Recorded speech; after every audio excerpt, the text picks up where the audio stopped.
नमस्कार, मैं अम्बी वर्मा और आप देख रहे हैं दैनिक समाचार। चलिए आगे बढ़ते हैं कुछ खास खबरों की ओर।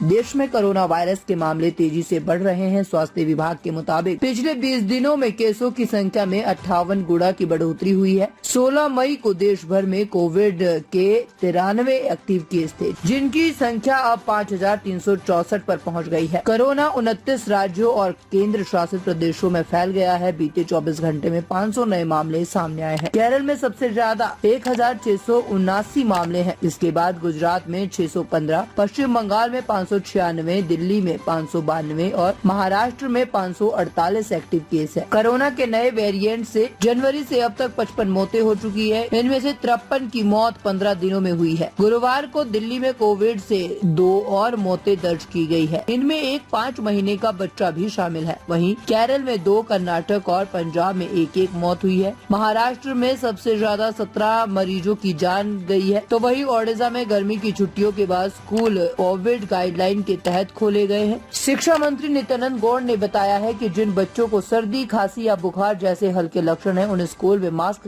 पहनना अनिवार्य है। गंभीर लक्षण वाले बच्चों को घर पर ही रहकर आइसोलेट होने की सलाह दी गई है। केंद्र सरकार गुरुवार को देश भर के राज्यों के चुनिंदा अस्पतालों में मॉक ड्रिल हुई। इस दौरान इन अस्पतालों में ऑक्सीजन सप्लाई, जरूरी दवाओं की स्थिति और वेंटिलेटर की व्यवस्थाओं को परखा गया। इससे बनी रिपोर्ट में कोरोना की चौथी लहर आने की स्थिति में अस्पतालों की तैयारियों पर रेटिंग दी जाएगी।